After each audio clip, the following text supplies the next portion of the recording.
Okay, good afternoon everybody, and welcome to another ZMS live stream. This is your host Derek Bucock, commentating on stage 7 of the Tour du Monde 2022. Today we're on the Great Wall of China, somewhere where I have actually been in real life. You can see the profile here, lots of ups and lots of downs today. So this is going to be a tough ride on the legs. It's not specifically a climbers course, it's more for the power riders. And I think we're going to see some interesting numbers today, to say the least. Okay, talking about numbers, the leader in the hot chair is Andrei Frolikov with a 56-minute 37 ride, because we're ignoring the ride made by Yongpi Huang earlier this morning when he put in a 48-minute ride, but he's got a 6.08 watt kilo previous result, which I think is very suspect. So I suspect he will be disqualified, and the true leader will be Andrei Frolikov. Frolikov. Hope I've got that right. So he's leading in the hot seat at the moment. Let's see what riders in this running can come up with. Now we should have most of the main favourites running in this edition, this lunchtime edition. But I think Casper's done another runner, and he will appear in tonight's edition, which I will also cover. So more of that later, but let's see what happens with we've got all the main contenders: Henrik, John, James, Jan Linden, Peter Brook-Varvel. They're all running in this edition, so it should be a very exciting race today. And with the terrain being so up and down, it won't be quite so cut and dried. That's at least my feeling. I think we might see more than just a couple of riders forming a breakaway group today. At least I hope so. That will make it more exciting. So we should be live. Here we go. We're going live now. And what we got? The race is underway.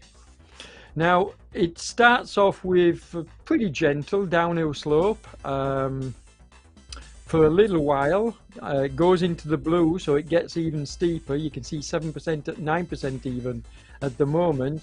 So it's going to be a very fast start.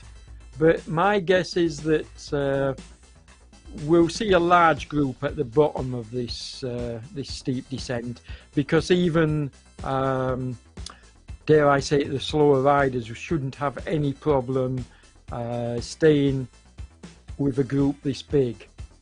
And so we should see a large number of the peloton staying until the bottom, until we're hitting the bottom of this valley. This is an amazing wall to walk in real life.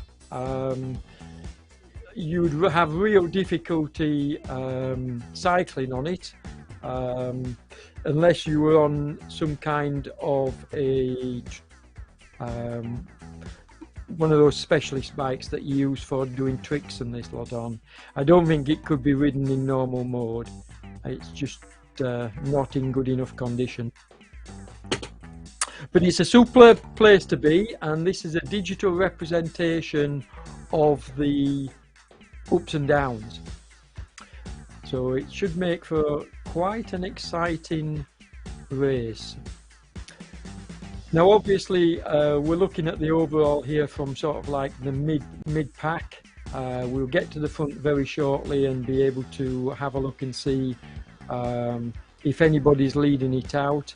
And sadly, the rider from earlier, this is Huang, and he's a flyer, and they just need to let him go. Now he rode earlier and he's obviously misconfigured, so just ignore this guy.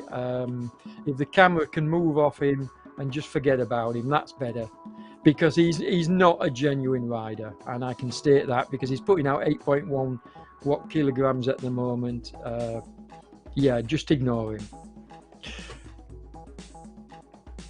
While we're on that subject about riders being misconfigured,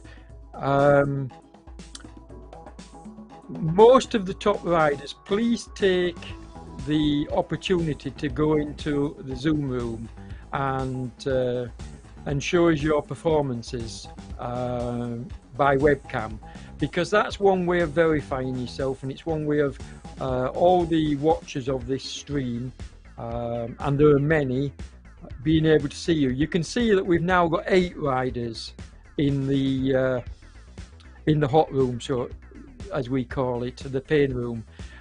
John Beams, Ben Phillips, Clive Byam, they're regulars. Well, Ben Phillips, this is the first time I think I've seen Ben for a little while. Gordon Jackson, he's a regular, as is Nick Greenhouse. Joyce, we've seen Joyce before, he's a verified rider. Henrik Mard, he's a regular. And Matthias, who I love to see in the pain cave, he's a regular. So the majority of these riders, and look how many of these riders are actually contesting the top of the standings, okay, at the top of the leaderboard, in particular John. Now John is very, very transparent. He goes on the Ride Fair Facebook page, does his weigh-in, very transparent with all his stats and everything else, e-bio passport, etc.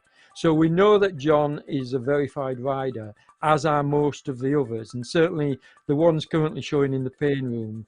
However, we do have some notable exceptions. I'm not going to name them, you know who they are. We have notable exceptions that have never shown themselves in the pain room and never really given us their data. So we really need all the top riders to start producing verification so that we know their rides are legit. Enough on that, I'll leave it there.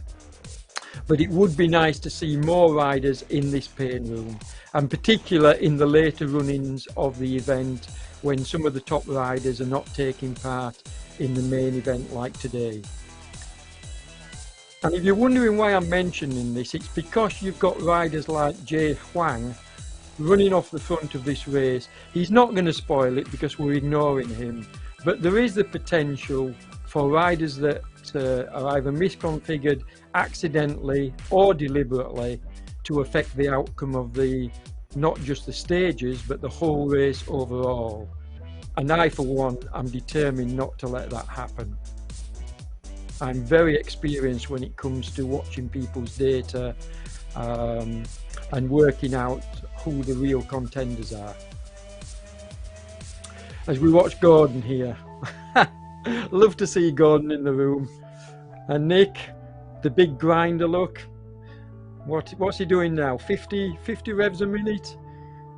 As I say, I've spoken on this in previous broadcasts. When you contrast Nick with somebody like Henrik's a true spinner, 80 plus revs. Nick is a true grinder in the 50 to 60 range. And then you've got riders in the middle. John's like an 80 plus spinner as well. So I don't know what Joris is. We'll have a look at Joris's cadence a little bit later.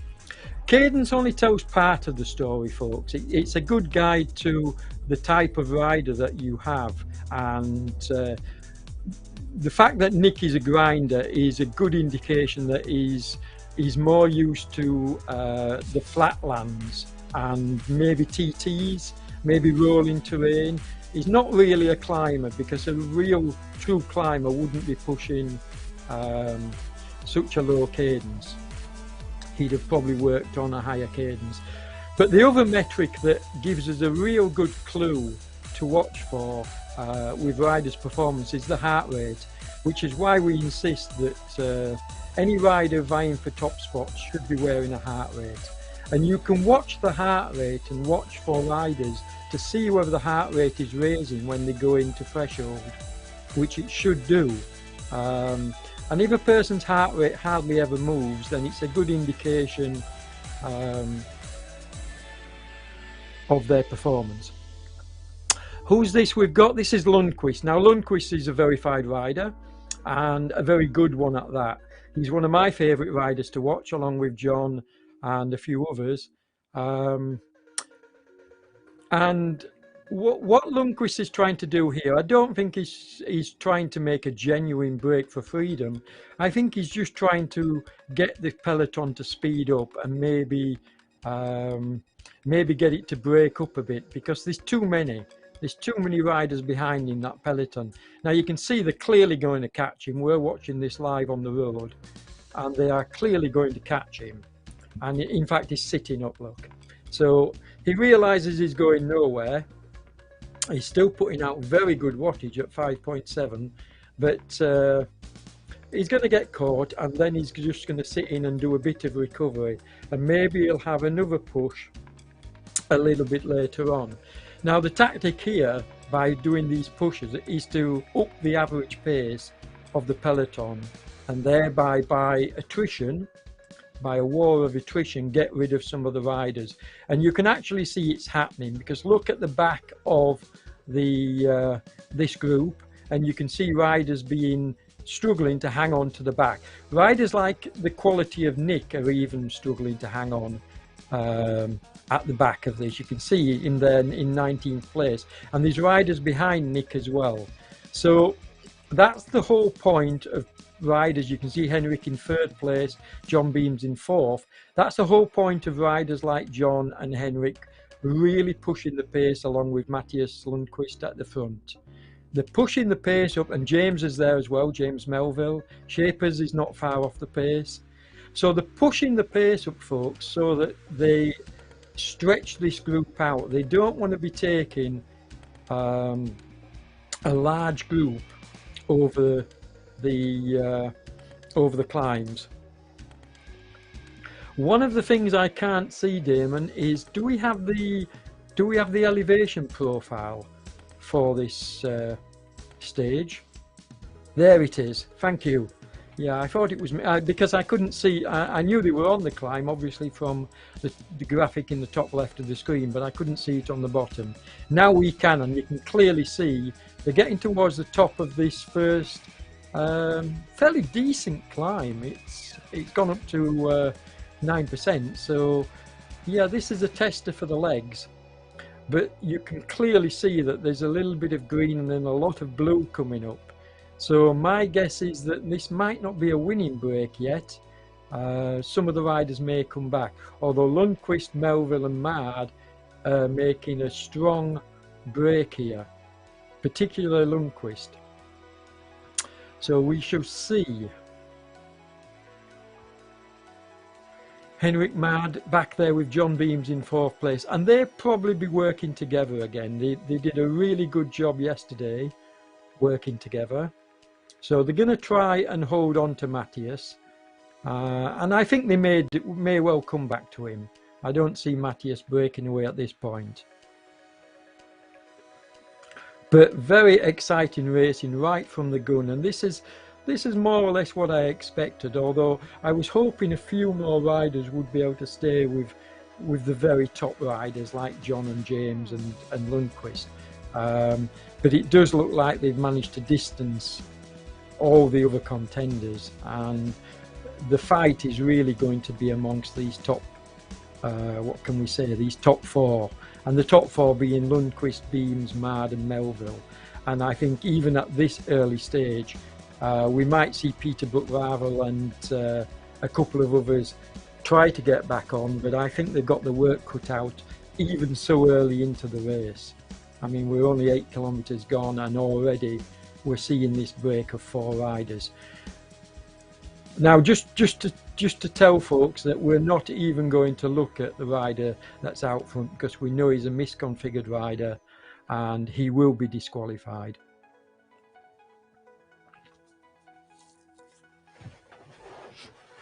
This is where the true race is, and as I say, these 4 riders, I would expect them. I was hoping it would be 6 or 8, but anyway, these 4 riders are going to, I think, stay together for a good portion of this race and battle it out amongst themselves. Who's the strongest of this quintet? I don't know. I mean, look at John, mouth open, gasping for air. This is typical John, and you only have to look at his stats to know that he's really putting in big efforts. Let's have a look at some of the other riders in the pain cave as well.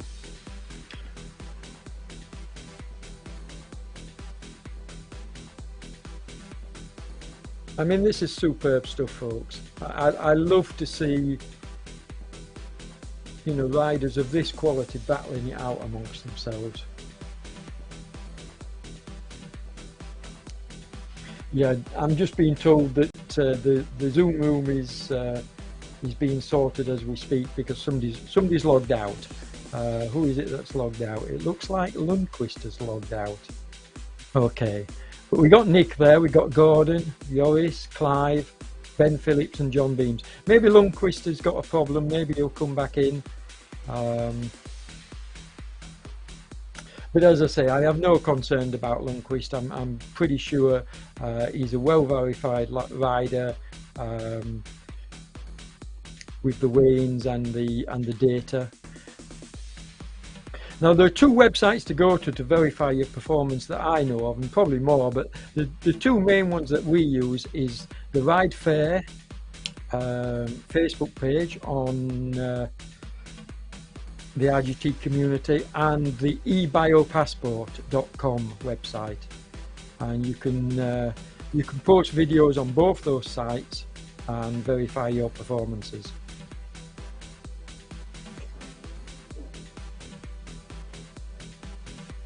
James Melville, he's previous winner of this event, and I think I think he's had a quiet start to this tour.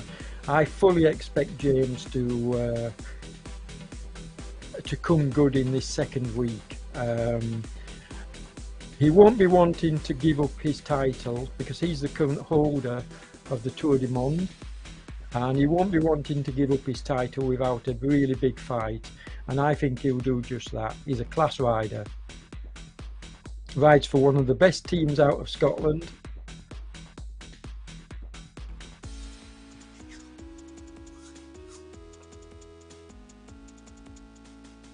Henrik Mard, he's another really good, solid rider. Well, all four of these are, as you can see. I mean, that's why they've broken away.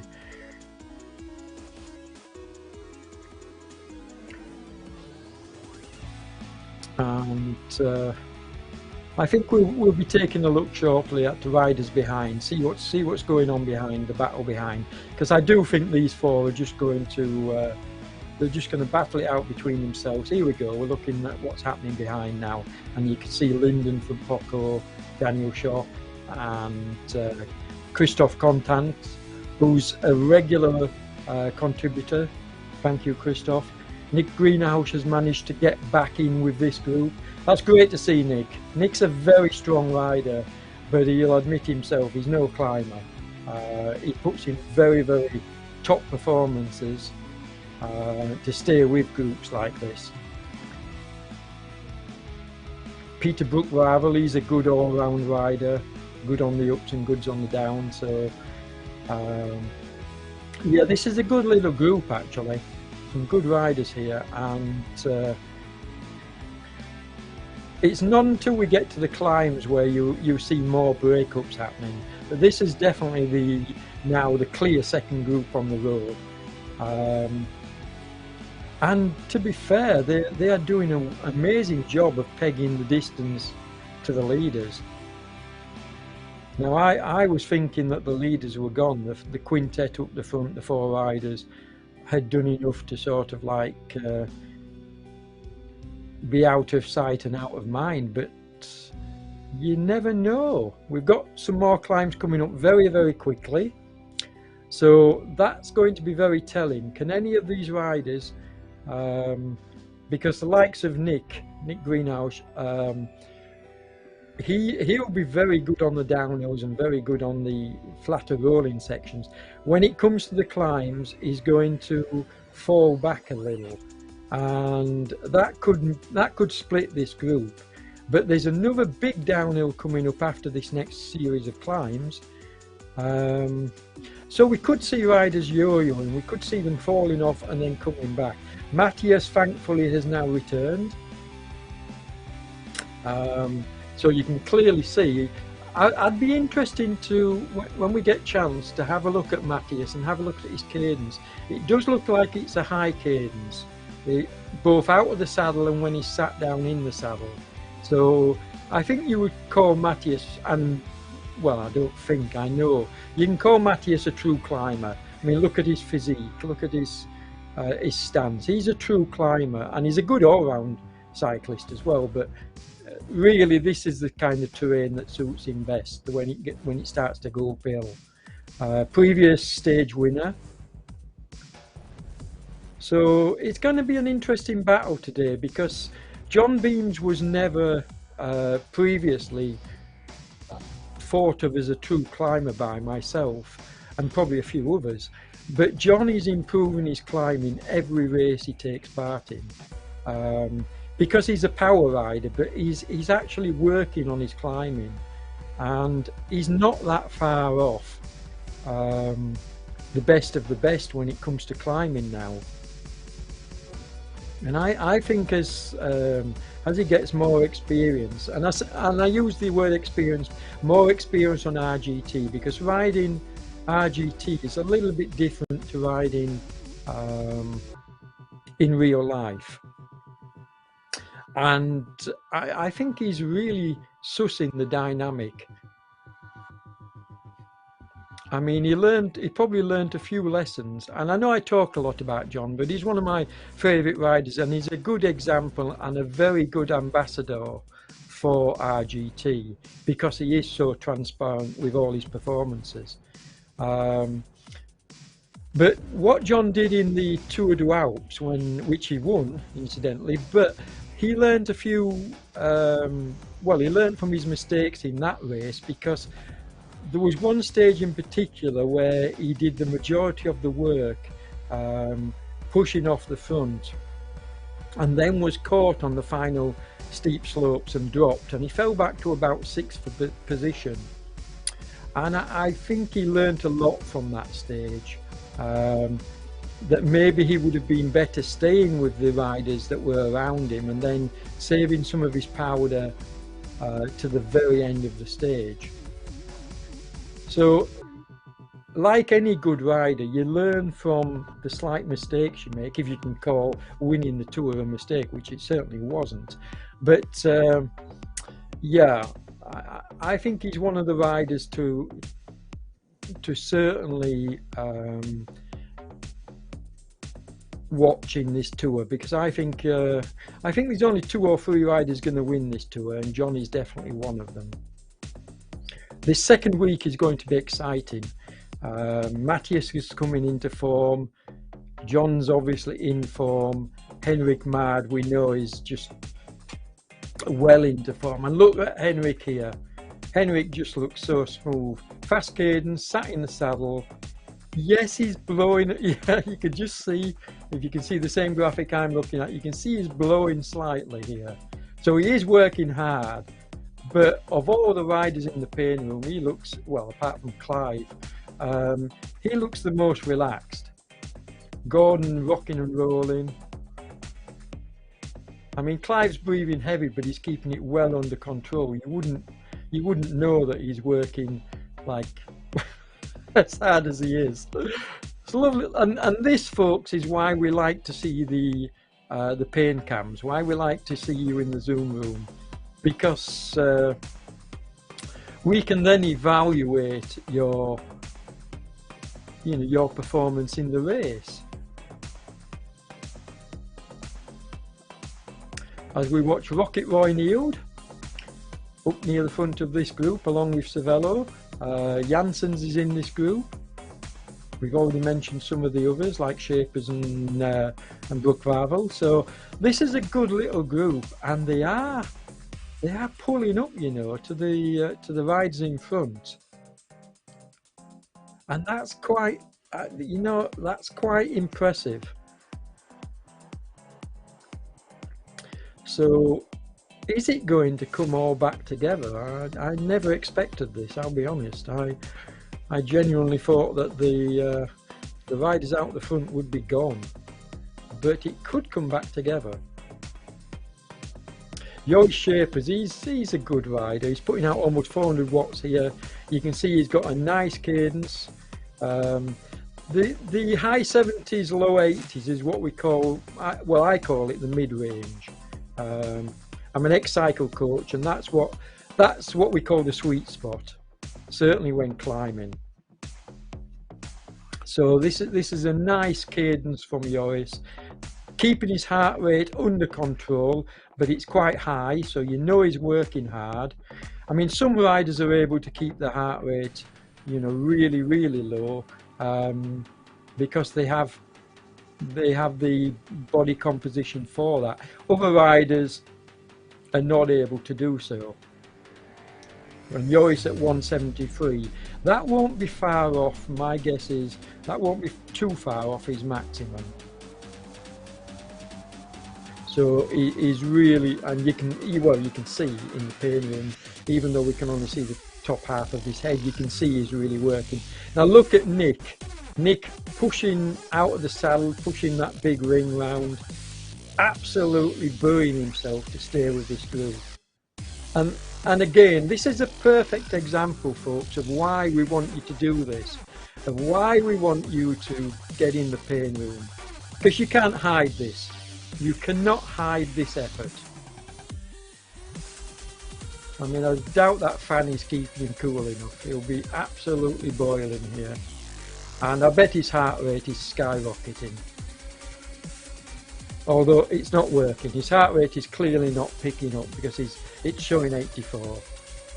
So either his battery's gone or something. Now we're not going to call him out for that because you can clearly see Nick is working hard here, and my guess is you could probably add another 100 to that heart rate.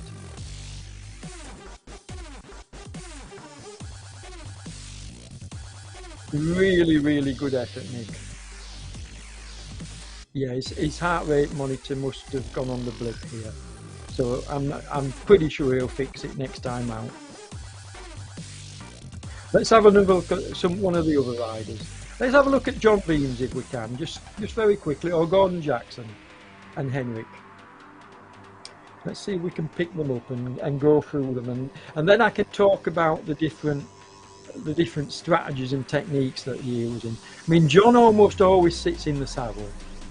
He only seems to get out of the saddle when he's obviously on the downhill now because he's almost he's taken a bit of a there. Well, he is, yeah. You can see he's on the downhill section. So he's breathing hard. He's trying to get oxygen in, really breathing hard. He's on the downhill section now, so he's recovering. So yeah, his heart rate won't be as high, but you can clearly see, look, he's absolutely exhausted. And there's no hiding in the pain room. If we can show these graphics,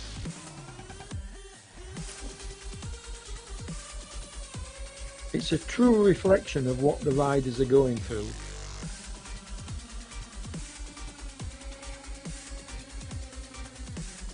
And makes for good viewing as well, I have to say. Makes for really, really good viewing. You can see John's heart rate has dropped because he's basically stood still. He's basically taking advantage of the downhill. He's not pedaling and he's just letting his heart rate fall, which is a really clever, sensible thing to do. And here we're looking at Gordon Jackson.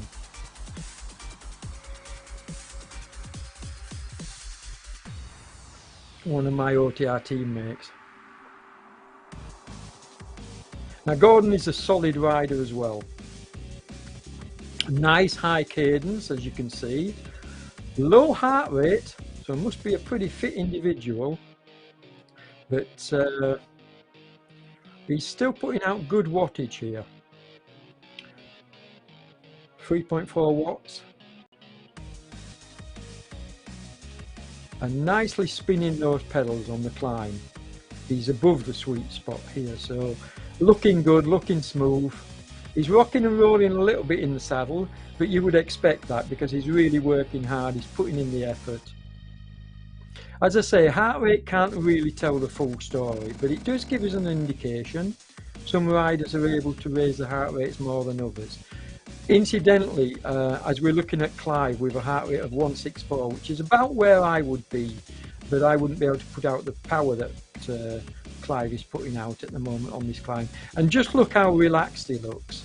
He's controlling himself, he's looking really good, putting out 270 to 300 watts and above. Nice high cadence. So he's timing his effort nicely here, is Clive. Looking really nice. And what I'm saying about heart rates is, as you get older, sometimes it's harder to raise your heart rate. But also, the youngsters can often have extremely low heart rates if they've got a background. Yeah, Nick Giles has just said he's flagged in recent Fondo and TT. Yeah, Nick, I've already messaged James Ogilvie about this. I flagged him. He had a 6 or 8 watt kilo, like you say, in a recent Fondo, and a 5.96 or something in another ride. So I've already flagged him, mate. I've already messaged James about him. Yeah, Casper, it's definitely a puncher's route. So let's see how you do later on. You should have been riding this stage, mate. Duking it out with these riders.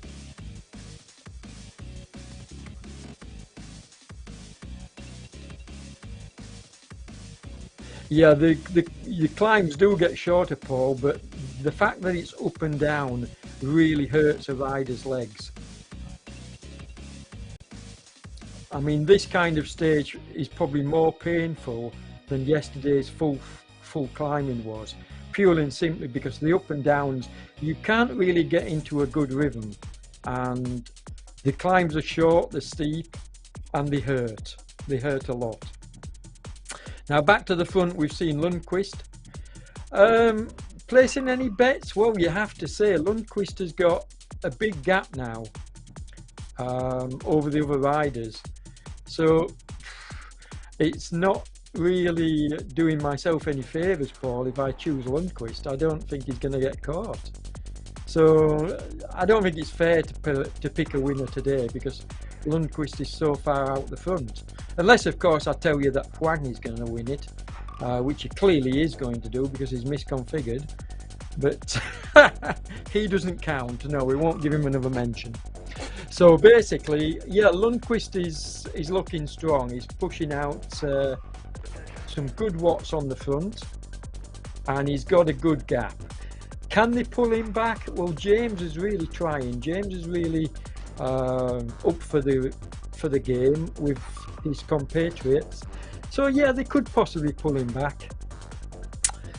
It'll be interesting to see whether they do. I hope they do. I mean, I'm always one for wanting the race to be as exciting as possible. I don't really want to see, it's nice, but I don't really want to see a solo rider breakaway on this kind of a stage. But in truth, it's probably going to happen more times than not. But I prefer to see it when you've got 3, 4 or more riders coming towards the finish together, and then they're battling it out amongst themselves, which is one of the reasons why I genuinely think Casper should have been riding this stage along with these other riders, and not waiting till the evening run. But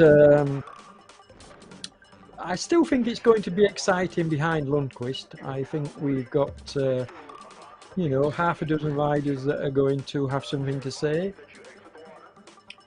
Maybe more if we can join together. I mean, the great thing is that the hardest of the climbs are out of the way now. We've got one more reasonably steep one coming up. You can see it just in front of the white dots, the last section next to the orange, and that's the last really of the steeper, shorter climbs. There's one more right towards the very end, but it's only extremely short, only a few hundred meters. So my guess is that you know, power riders could come back into this. And while I thought that the front may stay away, there is an opportunity here to get back on if they work well together. But they have to work together. They have to be through and off and really taking advantages of this rolling terrain and downhills, of which there are a few. I mean, look at all the blue sections. It's up, it's down, it's up and down. And this is why it hurts the riders' legs so much, because they can never get into a true rhythm. Well, certainly the climbers can't.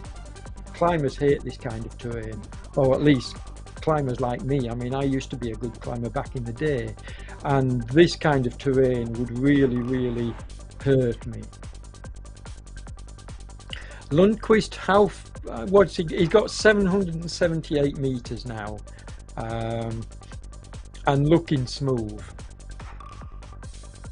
So I'm not sure whether we're going to see the riders behind, of which there are 7 riders behind him. 6 riders behind him, within touching distance, and that's this group we're looking at here. So although we can only see 5 on screen at the moment, this group here is in touching distance of him. They pulled it back to 5, and this is where the advantage is going to come in for this group, because the riders like John Beams, who's absolutely strong on the downhills and on the rolling sections, he can keep pushing out the big watts on the rolling sections and the downhills.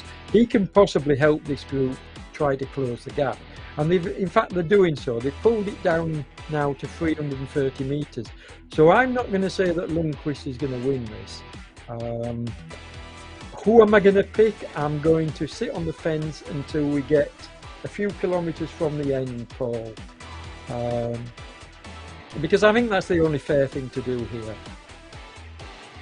This course doesn't really lend itself to calling a winner early on. It really doesn't. It's not one for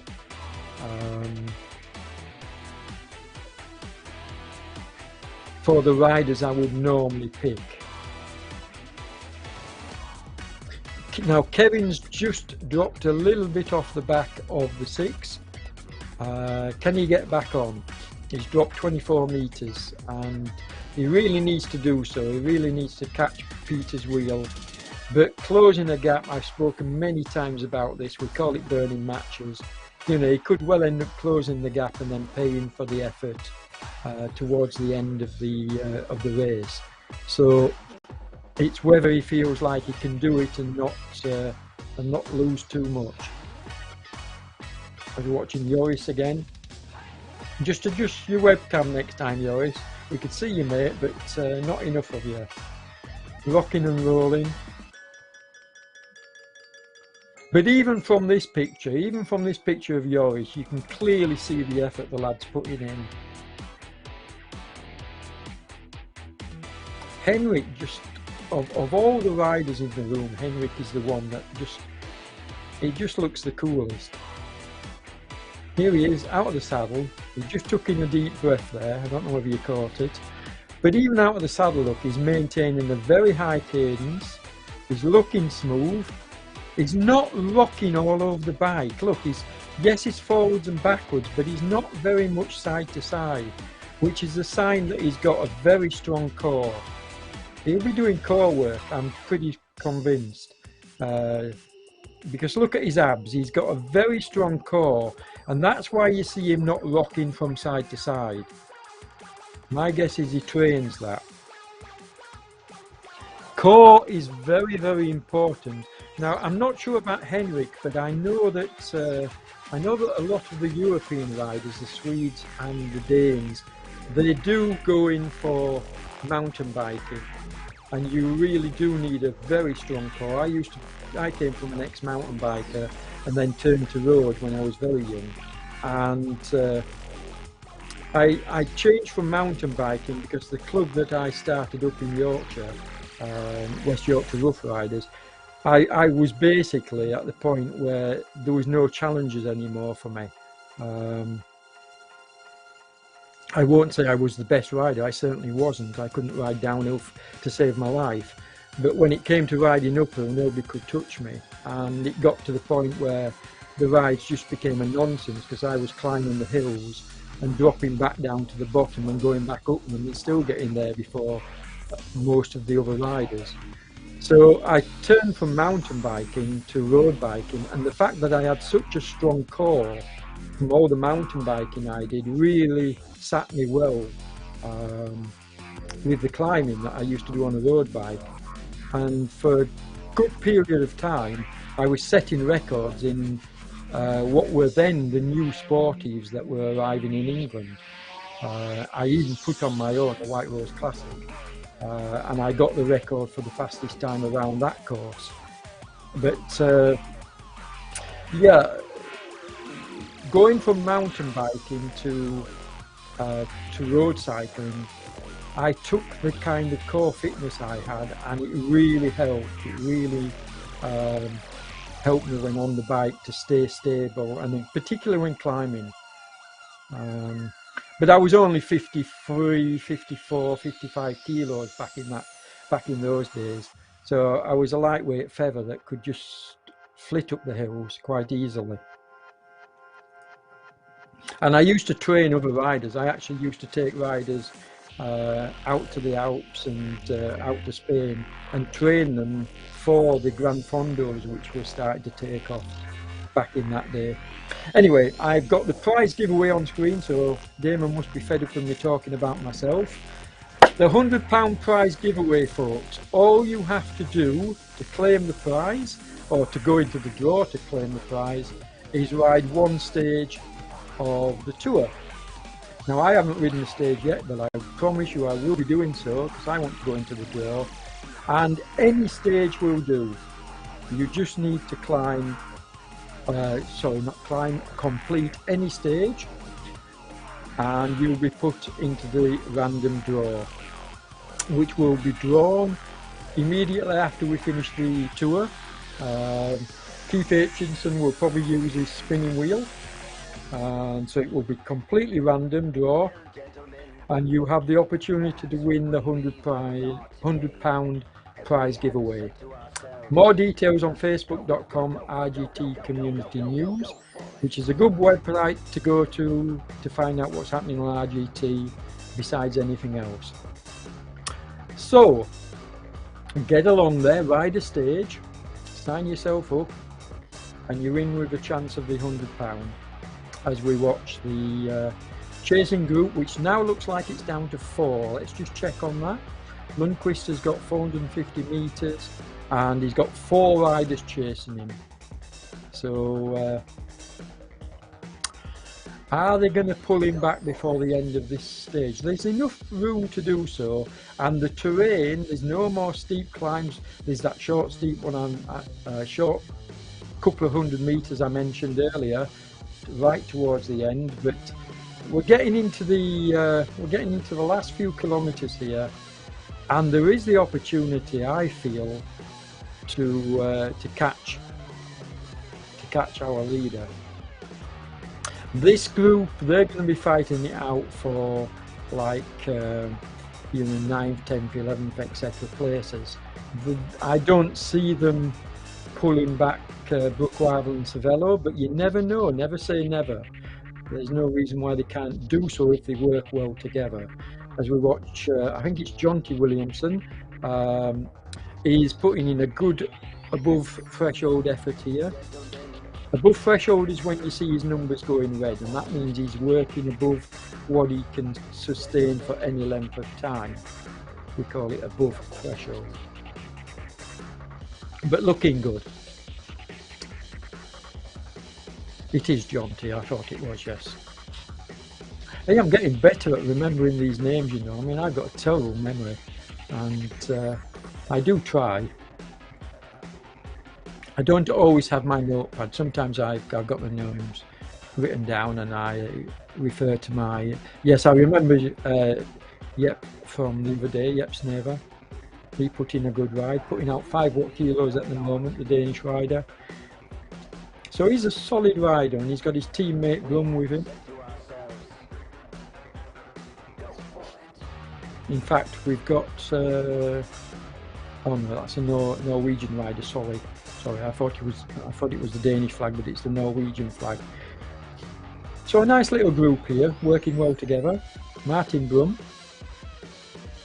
The M stands for Masters, folks. So if you see the M behind his name, it means he's in the Masters category. Something that confused me in the early days, because I used to think it stands for male, and the F standard for female, but not a bit of it.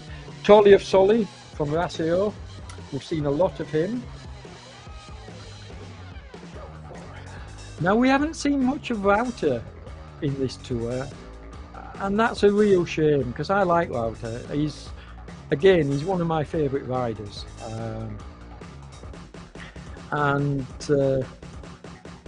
he's not really shone yet in this tour, and I think I don't know whether he's having difficulties or whether it's technical, whether it's health wise, but Wouter is a much better rider than his position suggests. So maybe we'll see him this next week. I don't know, but yeah, he's a very, very solid and good rider that I expected to see more of in this tour. And we're back with Nick, and he's still pushing around that big ring. Just look at him, very slow cane. That's typical time trialer, actually. Yeah, I mean, if you watch other classic time trialists, like for example my colleague Doug Hart, who's not riding this tour at the moment.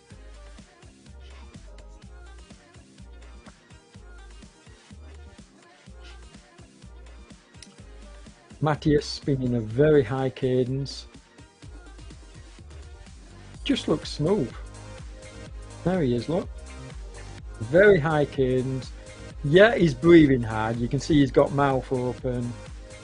He's breathing hard. So he's, you know, he is working hard, is the lad.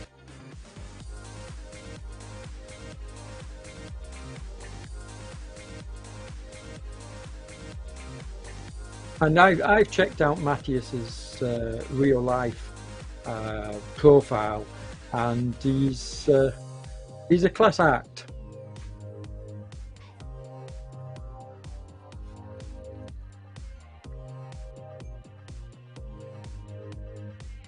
One of the riders that were missing from this tour, that had to abandon because his trainer basically went back to the shop, is Nick Giles, the UK rider. And Nick was, I think, when he actually left the tour, I think he was in either third or fourth spot.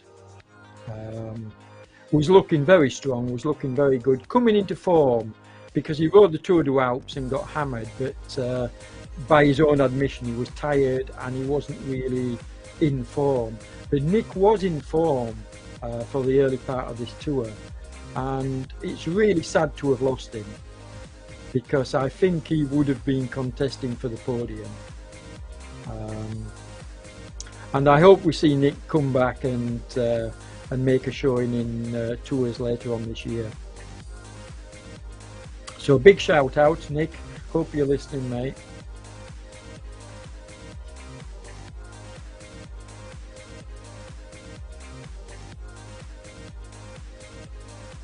As we're watching the row bottom group here from Raseo, riding nicely together, and that makes perfect sense. Just, you know, work together through and off.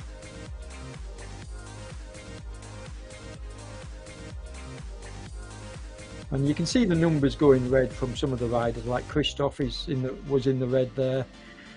He's another one of my favourite riders, is Christoph. We don't see enough of him, sadly. And Christoph, get yourself in the pain room. Come on.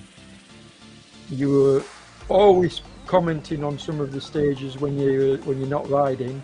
So get yourself in here and let's have a look at you. And I know I'm hammering the point home, folks, but we do want more riders. You know, there's lots of room. We can fit at least another 5 or 6 on screen at the same time. So there's plenty of room for you in the pain room.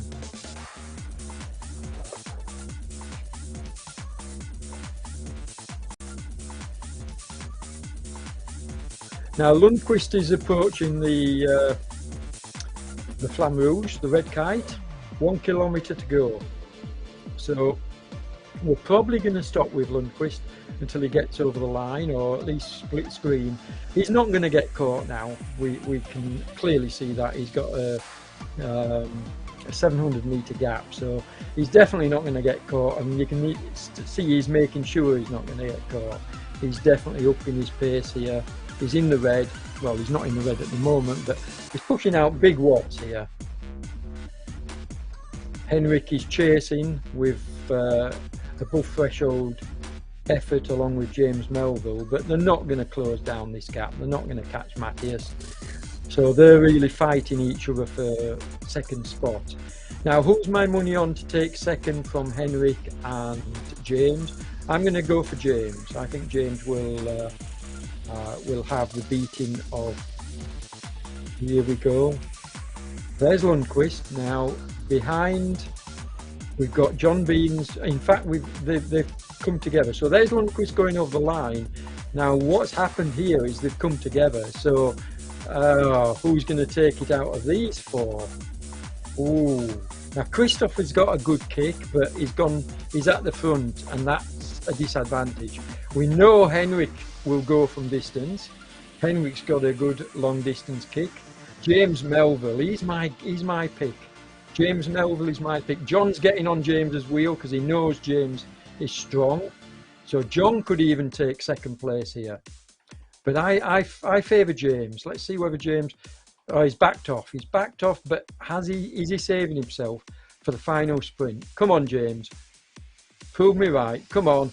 Come on, you're at the back now, but come past. Come past. Come on, James. Come on. Come on. Come on. Come on. He's done it. There you go. I told you. I know. I've watched James enough to know he's got a really good kick on him. So James got second. Henrik got third. Contant fourth. And John fifth. And of course, Savello and Peter Brook-Wavel. Who's going to get the next two places? This is for 6th and 7th, folks, not 7th and 8th. So 6th and 7th. Who's your money on here? I'm hoping my teammate Peter gets the win here, but the fact that he's leading out Kevin. Yeah, I'd say he's at a disadvantage here. Kevin's got the upper hand because Kevin's just drafting him. So therefore, Kevin is saving wattage here. And if Peter pulls him to the line, no, this is anybody's. This is anybody's. Who's going to get it? Peter's just going to get it. Well done, Peter. Okay, and another close running, and they were impossible to pull. So we'll have to look at the results there to see who took that one. This is Rocket Roy Neild, who would have been in with a shout had he been in amongst that group, because he's got a good kick on him as well. But obviously he's been dropped off the back, couldn't stay with them. And there's no disrespect for that. I mean, yeah, this is tough racing. Well done, Matthias. Great to see you there. Good win. Well done, John. Well done, everybody. I mean, it's just, yeah, fantastic racing and made for an exciting finish at the end. Yes, Lundqvist ran away with it, but certainly the race for second was very exciting. Well done, Roy. Here's Jonty coming in. So Jonty's managed to leave that group he was with. There he goes. These two are battling it out, and Solly just got it, I believe. Yeah. I mean, we'll show the riders on screen the results, sorry, of the riders on screen very short. Can't get my words out. Very shortly.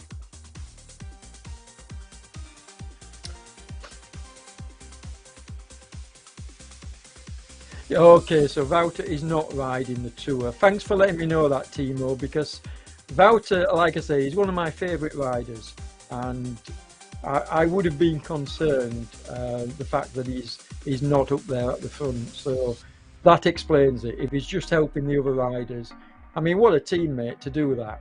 Fantastic. Okay, Martin, I'll get Damon to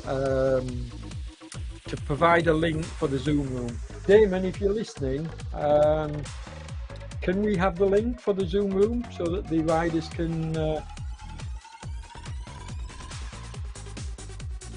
join? Or where do the riders find the link?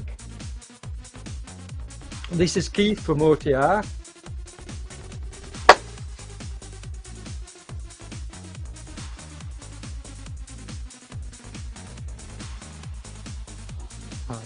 Don't know whether Damon is, he might be away from his PC, so I will message him.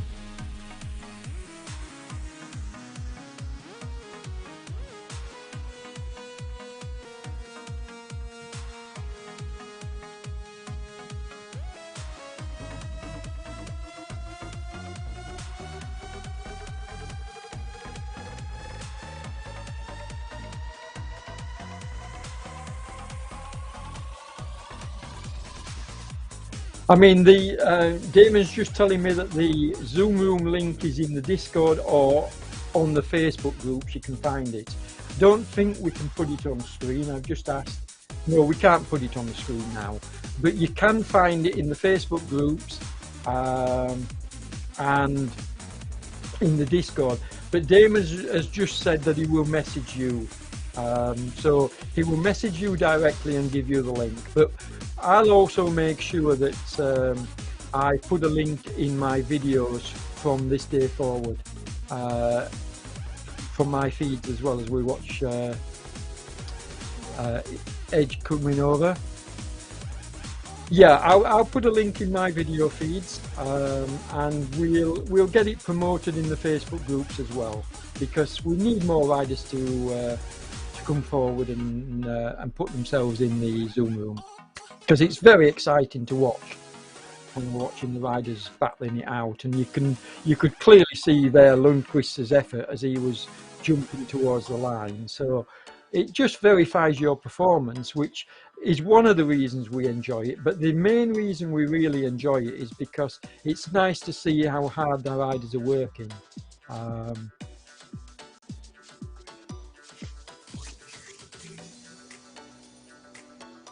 This has been a really enjoyable race, folks. I'm going to cover this evening's session, so we'll see there we go, Martin. Yeah, Martin, well, I'm going to cover the race later. I'll post a link like I did yesterday in the Facebook forums. Here we go, it's on screen at the moment, so if you can copy that, but if not, we'll post this in my feed. So I'll promote it, but basically I'm going to cover tonight's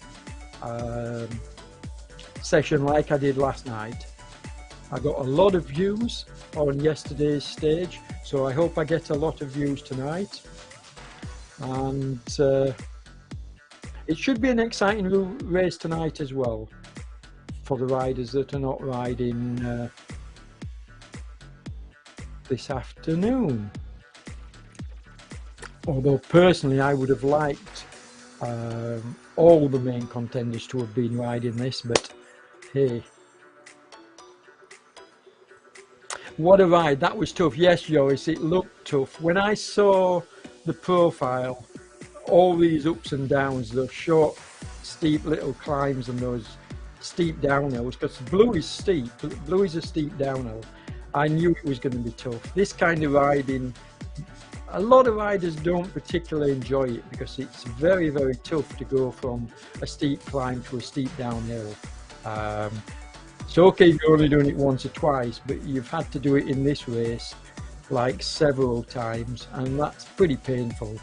You never really get into a flow. Yeah, Andre, a very, very nice race and a very interesting route. And just to mention again, folks, it's a route that I have walked. I've actually walked the Great Wall of China when I visited China back during my round the world cycle tour.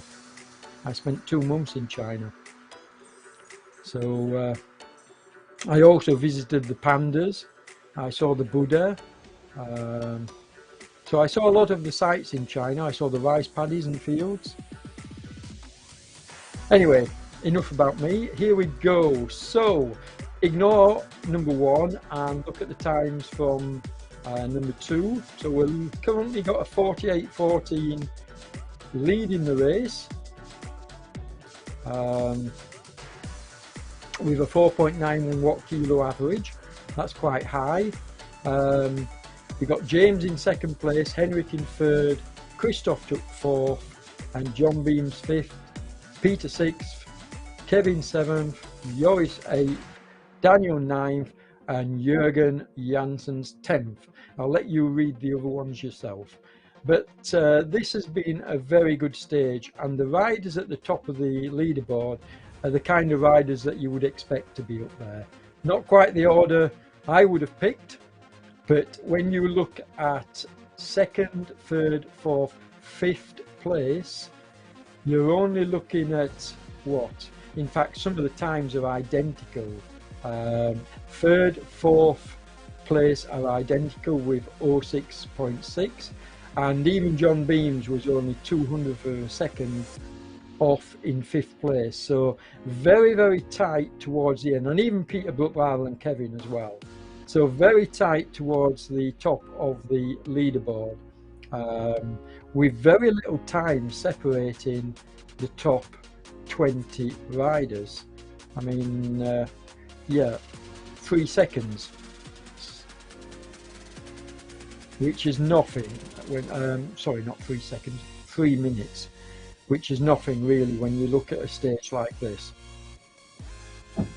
So as we're watching my rider Wouter, came in 21st place, but if Wouter was riding this tour, believe me, he would be up there at the front of the race, and I look forward to him returning. Nick Greenhouse always puts in a good performance and a strong performance, despite the fact that he's the sprint leader, I still believe. I think he's still wearing the blue sprint jersey, leading the sprint competition. We've got a sprinting stage, I think, on Tuesday, so he'll get a chance to increase his lead in that competition as we watch Ployter coming over. Ployter put in a really good ride yesterday, so his legs will be tired, as did Gordon Jackson and the rest of the guys. So these are riders which we watched yesterday, putting in good rides towards the end of the stage,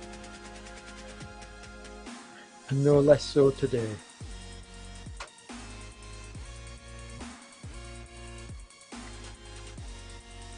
Now we're probably going to stay with the race until the end, I believe, because we've not got long to wait now before.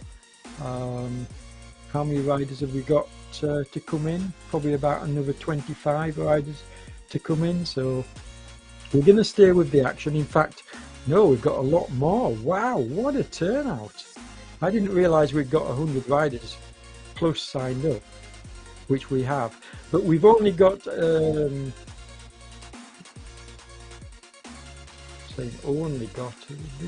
this graphic is showing Zach, the last rider, with 10 kilometers, so we're looking at 30 minutes for Zach to come in.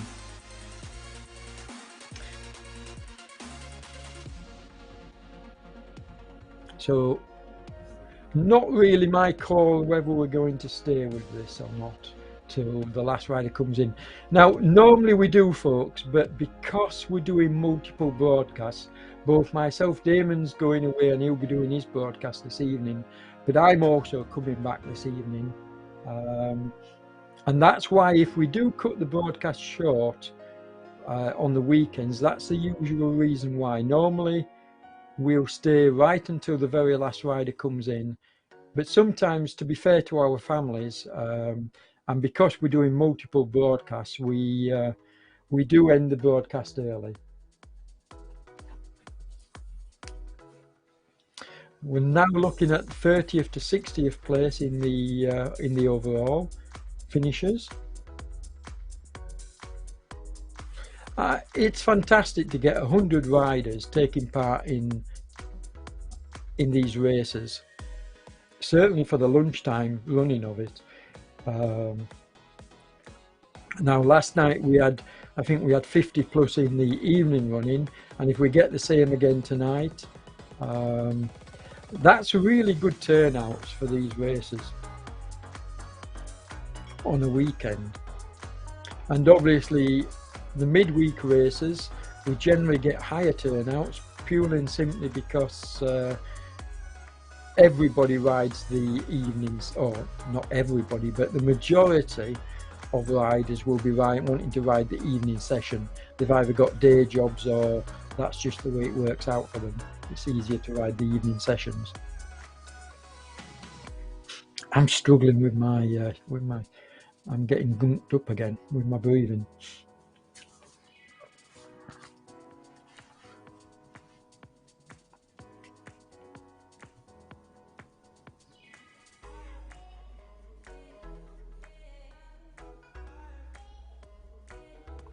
Activitis, who's...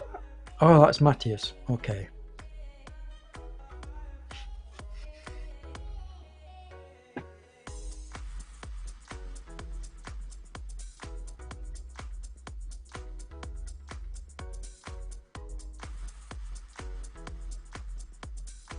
So this is 73rd rider coming under the 1 kilometre to go banner.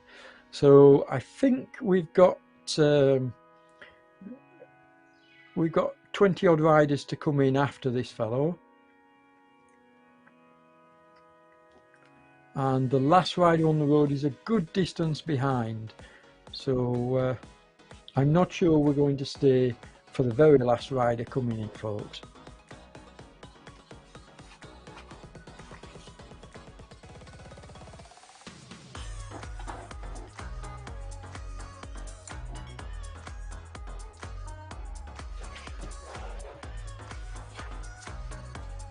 And let's have more chatter tonight let's have more chatter in the Facebook comments. If you are watching the feeds, we always like people to contribute. Christoph, when he's not riding, he usually is a regular contributor, but a lot of the other riders are too. So if you're not riding, please consider contributing in the Facebook comments. And let us know what you think about the digitization of these courses. Like, you know, what do you think of this course today, the Great Wall of China? I think it was a very, very clever way of introducing a classic icon in the world. I mean, the Great Wall of China is one of the great wonders of the world. So I think it was a very, very clever use of making this into a route for the tour. And I know we've got some other good ones coming up in this next week. So let us know what you think. You know, let's have a bit of participation from our viewers. And also, let's have a chat about the riders and the ones in the Zoom room and the ones not in the Zoom room, and who you'd like to see in the Zoom room. So come on, get involved, folks. Let's get a conversation going, and have a bit of feedback, because I know Damon enjoys it. He enjoys it when people are commenting on the streams. I certainly enjoy it. Gives me more to talk about, because sometimes it can get a little bit difficult. You might get a little bit bored of me wittering away, but if I've got topics to chunter on about, it makes for a more exciting broadcast. We watch Peter coming in here. He's on the downhill, which is why he's showing no watts at the moment. Just rolling through the 1 kilometre to go banner. And now he started pedalling. Here we go.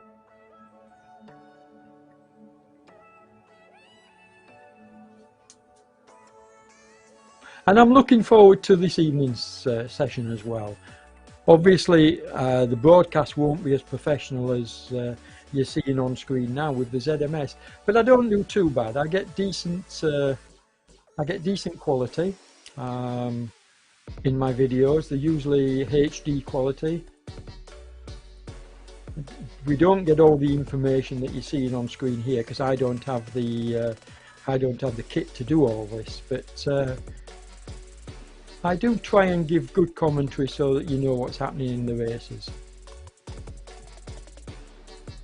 Damon makes it so easy for me, he spoils me, because everything basically is at my fingertips here. He can put on screen all the relevant data, switch to the riders we want to chat about, have a look at their dynamics and their data. So it's really good, really enjoyable doing these broadcasts.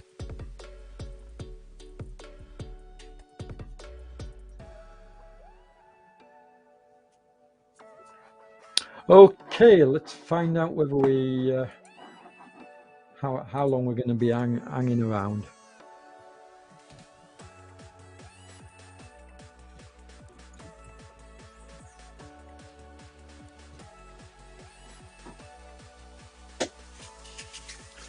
Let's watch the latter riders coming in. Mr. Gill over the line, along with Joe Dose. She had a really good ride with her friend yesterday. Katie Lang's there, the other lady. But yeah, some really good riding from the ladies. Anne Y was riding yesterday as well.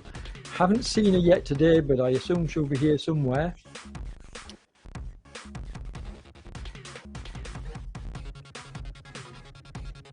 Haven't seen Wendy Wonder Wheels. Now, oh, I know why I haven't seen her. Wendy. Oh, I love David. I mean, for those that don't know, when I'm, you can't see me on camera, but when I laugh and I smile and this lot off camera, it's because Damon's messaged me on Facebook. We have a chat system going where we can talk to each other, because he's obviously putting the graphics on screen and I'm doing the commentary, and as we watch the OTR boys coming in. Sunika is not a rider I'm overly familiar with. Yes, and what's the flag as well? I don't recognise the flag. Somebody will put me right here. What's that flag? White with a blue cross. I should know it, but I don't. Anyway, here he is coming in to the finish with Blackmore, so OTR teammates. But yeah, talking about Damon, he just messaged to say we're staying to the very end to watch the last riders coming in, which that's okay. That's okay. We're only looking at probably about another 20 minutes. So yeah, we're going to watch the last rider coming in, folks. Probably even less, actually. So we'll see. Have we got Sunika's details? I'd like to know his name. No, he's gone over the line. I'll check up on him later. We may well see him in the results. What's he finished? 88th. So I'll have a look for the 88th rider when we put it on screen and get his name. Because the results, as you can see, generally shows both, or generally shows the full name. Johnny Sunika. Okay. Still don't know which country he's from, right? But find that out later. So yeah, me and Damon, we often have a little bit of a laugh and a little bit of conversation off screen about what's going on. We watch Steve Bates from, is this Team Lou? I think this is Team Lou jersey he's wearing. No relates, no relation. So Steve is no relation to Damon as he goes to the Flamme Rouge. So we're coming towards the end. Maybe Nuez just gets him on the line, the Dutch rider. I bet that annoys him. Now, can Bates catch him and can he get back on his wheel? If he gets on his wheel, there's a chance that he can fly past him at the finish. And he is trying, look. You can see Bates is trying to get on his wheel. He's going into the red. He's going into the red. He's trying to get on Noah's wheel. But is he going to do it? This is what I mean about, you can often have a good bit of excitement towards the end of a race with the lower ranked riders. I think Bates has given up. I think Noah's is just proving a little bit too strong for him. Still 400 metres, but no, I don't think he's going to catch him. Noah's is putting out a good cadence here. Looking strong. 3 watt kilos. Yeah, he's going to hold this.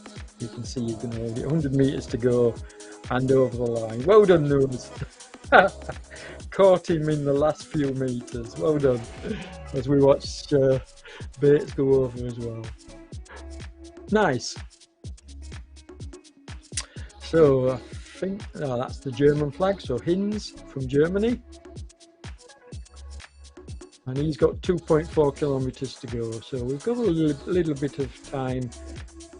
Now here's one half of the Y relationship. Henry, and then we've got Anne, 2 riders back, 3 riders back, sorry, not Henry, Hal. Apologise, Hal, I should know better. I've covered you enough times. Hal is a regular rider on the weekend rides with Team Lou.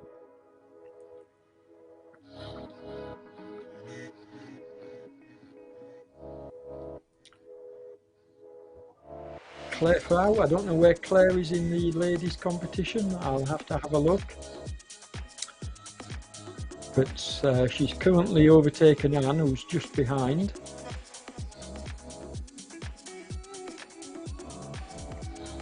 But we're coming towards the last few riders now. Here's Courtney.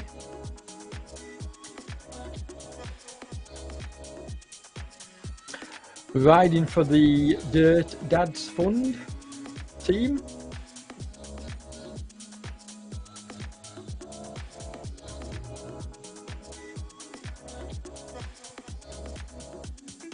And this is Anne. I love the jerseys. I'm not overly sure what team Anne rides for, but I do like the jerseys. I think it's something to do with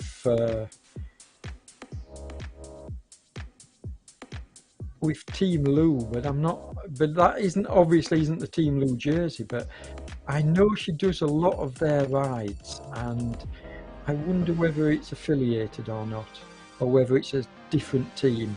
No doubt I need to look into that and find out. I'm terrible when it comes to anything not written down or in front of me, and I struggle because I've got such a poor memory. Now Hinz is obviously on the downhill section, so he's flying. 800 metres to go. He's going to be over the line very quickly. And then we've got Hal chasing just behind him. It is nice to watch the later riders coming in. Sometimes you can get some battles going on amongst. I mean, there's a few Danish riders you can see.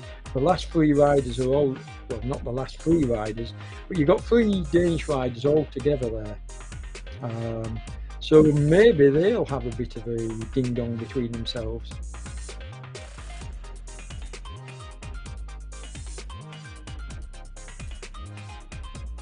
But Hinz has 200 metres to go, and then we've got 2.5 kilometres before we watch Hal coming over the line. So I have to try and fill the space with this endless chatter that you listen to from me. And I hope a lot of you hang around for these later riders coming in. It's not just all about the riders, you know, finishing up the front of the tours. It's all about every rider. And this is why any rider that rides a full stage, and you have to ride completely, you have to finish at least one stage, you can be put into the prize giveaway draw, which currently stands at £100, maybe more by the time the draw is made. I'm not going to say any more on that, but all you have to do to take part in the draw, which is completely random, anybody can win it, is ride at least one stage. I will be doing so, and most of my teammates are also doing so. So yeah, get signed up for a stage, folks, and give yourself a chance of £100. Who wouldn't want it? Moving on, our next topic, we're going to have a look at, while we're watching these riders waiting to come home, let's have a look at tomorrow's, sorry, not tomorrow's a rest day, and the riders will appreciate it. Let's have a look at the next stage, and this is on Tuesday. So this is basically one for the flat guys, one for the strong men. 38 kilometers. So just short of 25 miles. Only 100, I say only, there's a little bit of a kicker in it, but this is one really for the specialist flat men. I think we're going to see some very fast times on this 38 kilometers. Certainly well under the hour. And let's have a look at we've got the profile as well. Sometimes we don't get the up and down. We just see, here we go, we're going to see it now. So there you can see, and in fact, not only is it flat, it's almost all downhill. You've got a couple of tiny little kickers. They're not going to make any difference. All the strong riders are going to be able to push up those little kickers, even that steep one that you saw there. They're going to be able to push up these kickers, and the one at the end in the big ring. They're not long enough to affect somebody's cadence or slow them down even. So this is going to be a very, very fast stage. I mean, I think we're looking at extremely fast times for this 38 kilometers because it is mostly downhill. So whoever's, well, I know who has, Samir's Magic Roads has done that profile. He's picked one where he's giving a shout out to the sprinters and the bigger riders, because that's definitely going to suit them, and they're going to have to work together. My guess is it will be another stage where we're looking at seconds or even microseconds between the first 10 riders. You're not going to see anybody on that kind of a course as we watch Hal coming over the line. Well done, Hal. And here we've got Frau. But you're not going to see anybody on that kind of a stage breaking away and riding away from the peloton. That's my take anyway, and I think I'll be proved correct. It's going to make for a very exciting stage because, as I say, it will give the big men a chance to shine. Nick Greenhouse is currently leading the sprinters competition, and he's definitely a contender on that kind of a stage as we're watching Courtney come into the line. So it should see a little bit of time games for the bigger folks, but we're not going to see a great change in the competition on a stage like that, because we're only looking, I mean, the last time we had a sprinters stage, I think the top 20 places were split by less than a second or about a second. So very little change in the overall on a sprinters stage, but very exciting. It was one of the most closest finishes we've seen when we had the last sprinter stage, and I assume we're going to get the same on Tuesday. So I'm certainly looking forward to it. But before then, I'm back again tonight, as we watch Anne White coming over the line. Well done, Anne. Another good ride, lass. Yeah, I'm certainly looking forward to tonight and covering the stage. I'll live stream it again as I did last night, and we'll see what happens.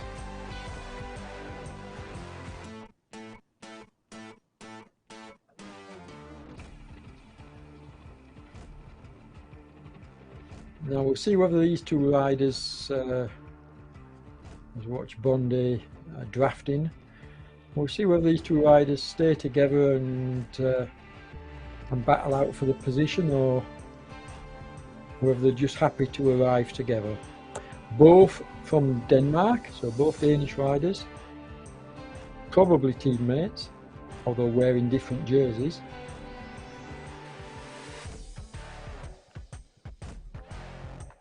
And what we got 500-meter banner there coming up to, and side by side, nothing to separate them. So who's going to take the lead first? Bondi is. On this kind of a finish, I mean, they're still going downhill here, but on this kind of a finish, drafting is so important because you need to slingshot round. So you need to be hitting the pedals round about now, and too late, he's gone. Bondi's got this. Yep, there we go. It's a bit of a difficult one because it is a downhill finish. A bit difficult to use the sprint.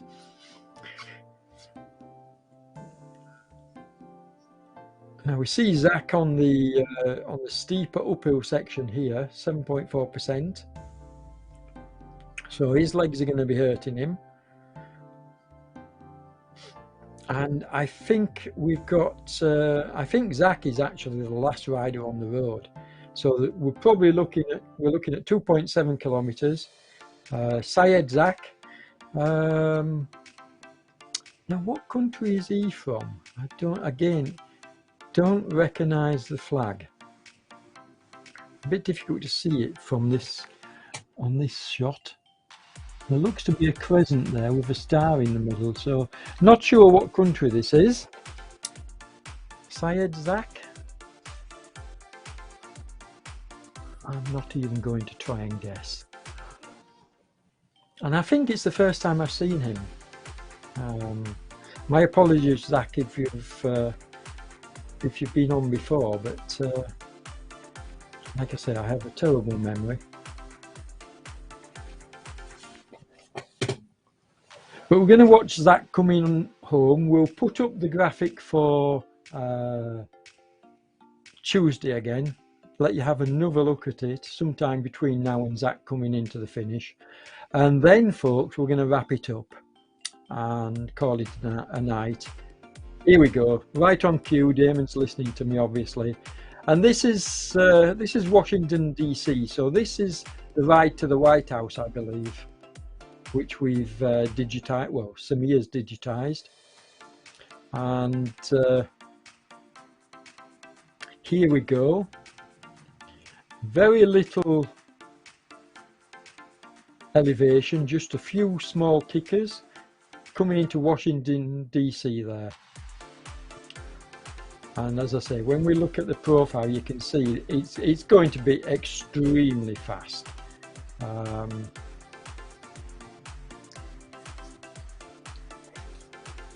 And I think we're going to see a huge group coming in to the finish on that stage. So Zach is now on the downhill section. Sorry, no, he's not. He's still on the 2.1%. Very quickly, he'll be reaching the downhill section, so he'll be able to freewheel a little bit. And then this is the last bit of it. In fact, this is the last bit of a climb, I believe, he's going over now. And once over this hill, it's more or less all downhill to the finish. So he's nearly there. And I can guarantee you'll be glad to finish a stage like this. As I say, this kind of terrain where it's constantly up and down, with steep uphills, short, steep downhills, very difficult to find a rhythm and get into a groove. on this type of a ride. So well done to every rider that's taken part today. Very impressive riding, and we've seen a good race. Now this is the top of the hill. You can just see I'm beginning to crest it here, and then it quickly starts to go downhill. So hard work done, Syed. You're nearly there, mate. Good luck with it. If we look at 31 to 60 of the riders, and some very impressive performances. Almost all the riders, well, all the riders in the top 60 finishing in under the hour mark. So, and here he is on the downhill section, the steep downhill section, still pedaling away, so still putting in the power. Here's the 1 kilometre, and in fact even going into the red. Well done, Syed. This is a good ride, mate, to finish.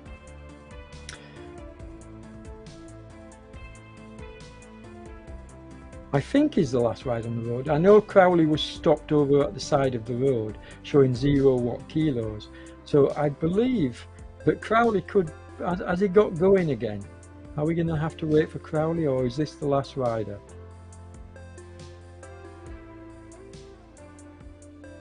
And here's 60 to 90. So let's have a look. I wanted to check on something, didn't I, earlier? Let's have a...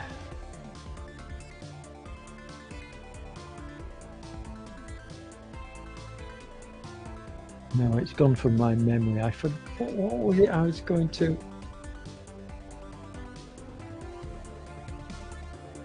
Ah, was it Newers? Yes, it was. Ron Newers. I wanted to know his first name. So Ron Newers.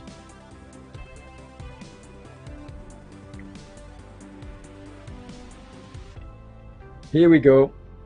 Well done, sir. Very well done. So we've got Crawley still to come in then. So this is definitely the last rider on the road, folks.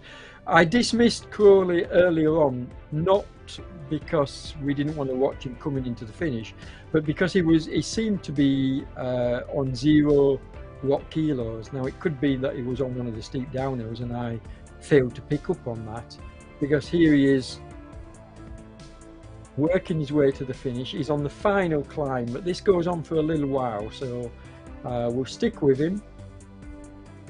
It'll be a couple more minutes yet as he completes his final 2.8 kilometers.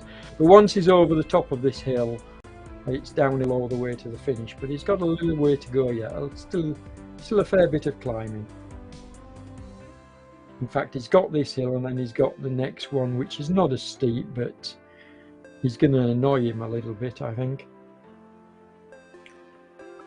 But nearly there.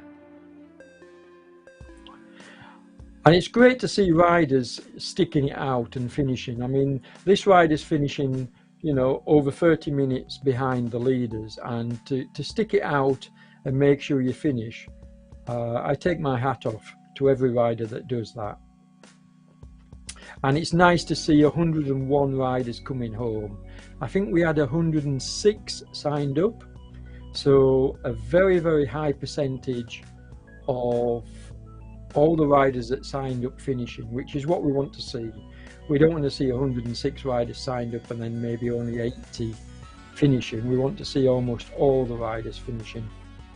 And the ones that don't finish are probably doing so because they've had technicals or things like cramp and unable to continue. And this is one of the reasons why me and Damon like to bring all the riders home and stick around, because the riders at the back deserve every bit as much credit as the riders at the front, and sometimes even more so. But it's been a great race. Well done to Lundqvist. He looked strong right from the start, was determined to boss this race, and did so. I was surprised to see he didn't get caught, but yeah, a very, very good race. And well done to all the riders for taking part. please consider joining me tonight as we watch the laddie now on the downhill section. He's got one more slight uphill coming up just around the corner here. And yes, please consider joining me tonight for the evening broadcast when we'll be able to watch Casper and his comrades taking part in the evening session, and let's see what happens there. Let's see whether today's time can be overhauled.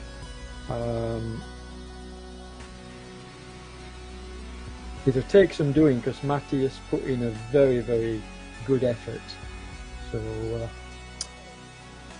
as we watch Crowley now, this is definitely the last climb, as you can see from the graphic. So he's got half a kilometre to go maybe, and he crests the hill and it's all downhill to the finish. Maybe, well, less than half a kilometre.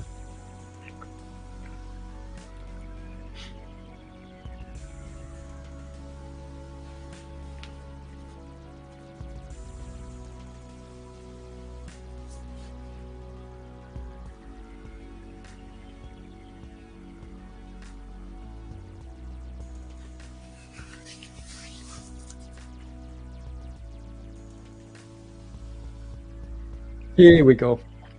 Now he's just cresting the top of the climb now, and then he's on the downhill and plain sailing to the finish. And I'm sure his legs will be thanking him now.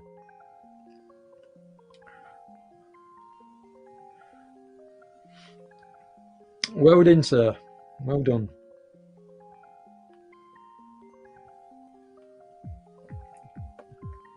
So with Mr. Crowley coming into the finish, he's just going to go under the Flamme Rouge, the red kite. All that remains is for me to say thanks for watching, folks. We really enjoyed your company. And how about joining in with the Facebook comments next time if you're watching? And we will no doubt see you in the next one, which will be Tuesday with ZMS and me later on tonight. But I love these ZMS feeds. It means I can concentrate on the commentary and not have to worry about the technical side of things.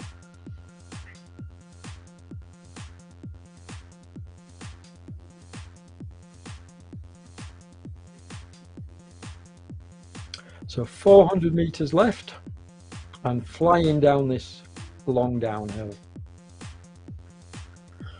and here we go. ZMS streams looking good, folks. The quality is outstanding. I think you'll agree. The data shown on screen during the racing is fantastic. The pain room is fantastic. So there we go. Crowley comes over the line. I'm going to wrap this up for Damon. We're going to say good night, or good afternoon actually. Good night in some part of the world, and we'll see you later. Don't forget you can catch me later this evening, but if you want in the ZMS, you'll catch us again on Tuesday when we'll resume coverage. Stay safe, everybody. Thanks for watching, and bye for now.